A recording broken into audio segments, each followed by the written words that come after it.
Supercross Live on supercrossonline.com. Kevin Barnett and Jim Holley back outside here in cloudy for the moment Seattle and a little bit wet. So things here on the track still plasticed over, Jim. This is an unusual circumstance, although usual for Seattle. Well, and other, venues we go to where you have an outdoor stadium, you have the weather. I mean, these guys are used to this with the plastic. It's going to be a shortened day probably today. The practices will be short, the time practices will be short, but everyone's got to deal with it. And it's just part of the good thing is, though, there's hopefully no rain going to come as soon as they pull that plastic off. That's the key.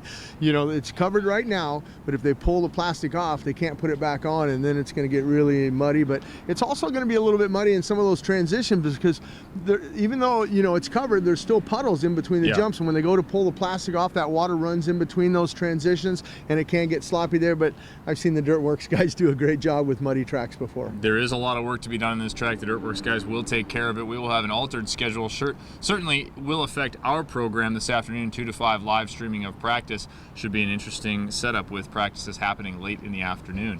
This is the welcome back for the 250 class West Coast division, and now we have Ken Roczen with a 17-point lead. What have the last 8 weeks been like for Ken Roczen?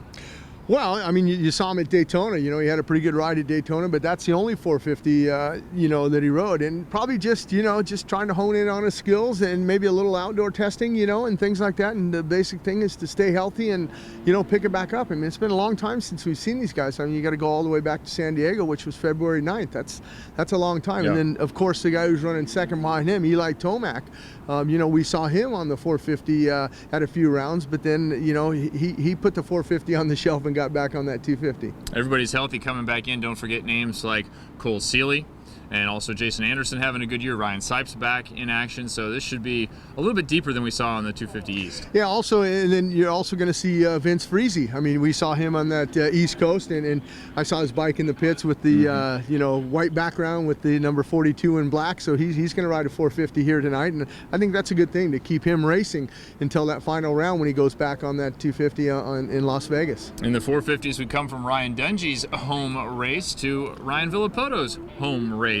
Will he be able to channel the crowd the same way that Dungey did last week? Well, I'm sure he is. I mean, the Seattle Seahawks, they have the 12th man, they call it, and Ryan Villapoto is going to have the 12th fan here, tonight in Seattle. It's going to be good for him. But, the last time he won here was back in 2009, his first win in the 450 class. But, last year, everybody knows what happened to him. Goes down the first turn, jacks his knee up, and he doesn't finish out the Supercross season.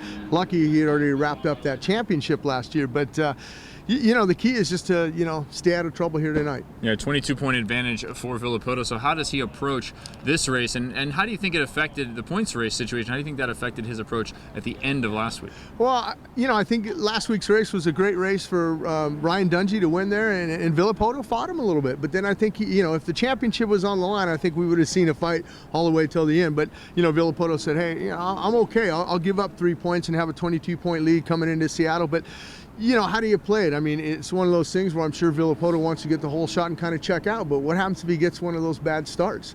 And Dungey gets that whole shot and wins, and Villapoto finishes up in, say, 5th.